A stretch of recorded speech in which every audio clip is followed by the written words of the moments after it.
infoshahin চ্যানেলে আজকে আপনাদেরকে নতুন একটি সেটিংস শেখাবো, যেটি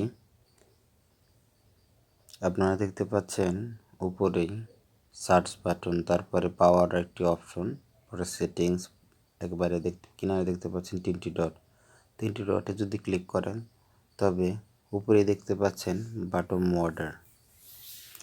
বাটম অর্ডারে যদি আপনারা ক্লিক করেন, ক্লিক করার পর দেখতে পাবেন এখানে দেখুন অনেক রকমের প্রোগ্রাম আছে। এগুলো যখন আপনি ট্যাবটি ওপেন করেন, দেখুন আমি উপর থেকে বারটি নামাচ্ছি, এখন দেখুন অনেকগুলো অপশন চলে এসছে। কিন্তু এগুলো যদি আপনি পরিবর্তন করতে চান তাহলে কীভাবে পরিবর্তন করবেন সেটি আপনাদেরকে আজকে দেখাবো। আমি আবার বারটি টান দিলাম, তিনটা ডট যেখানে সেখানে ক্লিক করতেছি। উপরে প্রথমে দেখতে পাচ্ছেন বাটম অর্ডার একটি অপশন আছে, এখানে একটি ক্লিক করতেছি। এখানে ক্লিক করার পর এখানে রিসেট দিবেন। রিসেট নামক একটি অপশন আছে, ডান অপশন আছে। রিসেট নামক অপশন থেকে যদি আপনারা ক্লিক করেন, দেখুন আমি রিসেটে ক্লিক করতেছি। রিসেটে ক্লিক করার পর এখানে পপ আপ একটি মেসেজ চলে আসছে, reset your buttons to the default order.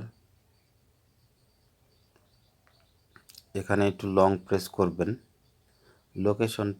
লোকেশনটি আমি চাচ্ছি অন্যদিকে সরিয়ে রাখবো, এজন্য লোকেশনের মধ্যে একটু লং প্রেস করবেন, দেখবেন লোকেশনটি লড়তেছে।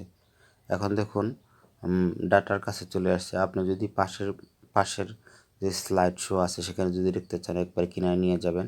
এই যে দেখুন এটা কিন্তু এখানে চলে আসছে ফ্লাইট মোডের কাছে। এখন আপনি চাচ্ছেন এই পাশ থেকে একটি জিনিস অন্য পাশে নিতে, তবে ধরুন আমি ডার্ক মোড যে অপশনটি আছে সেখানটি একটু ধরলাম।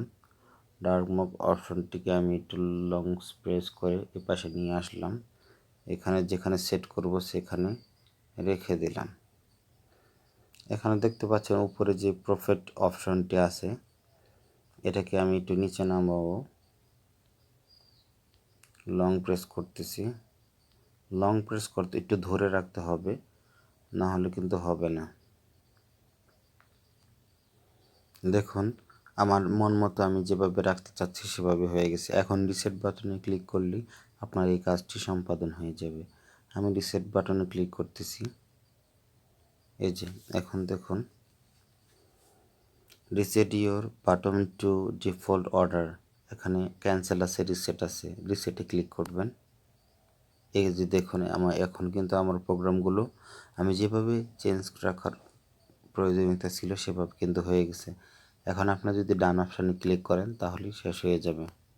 ডান অপশানে ক্লিক করতেছি, দেখুন আমার সেটিংসটি কিন্তু আমি যেরকম চাচ্ছি সেরকমই হয়ে গেল। তো অসংখ্য ধন্যবাদ। যারা এরকম আরও ভিডিও দেখতে চান আমাদের চ্যানেলটি সাবস্ক্রাইব করে আমাদের সাথেই থাকবেন, আর আপনার মূল্যবান মতামত আমাদেরকে জানিয়ে আমাদেরকে করবেন। ধন্যবাদ সবাইকে। আমি ইচ্ছা করলে এই ভিডিওটি আর একটু লং করতে পারতাম, কিন্তু করি নাই হচ্ছে আপনাদের সময়ের মূল্য অনেক বেশি। অনেকে শুধুমাত্র ইন্ট্রো দিয়ে এই 2-3 মিনিট কাটিয়ে দেয়। আমার মূল উদ্দেশ্য হচ্ছে শুধুমাত্র মানুষকে শেখানো, আর্ন করা খুব বেশি আমার ইচ্ছা না। তো আপনি যদি যে বিষয়ে জানতে চান আমাদেরকে কমেন্টে জানাবেন, আমরা অবশ্যই চেষ্টা করব আপনার কমেন্টের সঠিক উত্তর এবং আপনাদের যেরকম ভিডিও বানালে আপনারা খুশি হবেন সেরকম ভিডিও বানানোর জন্য। ধন্যবাদ সবাইকে। ইনফোশাহিনের সাথে থাকার জন্য ধন্যবাদ।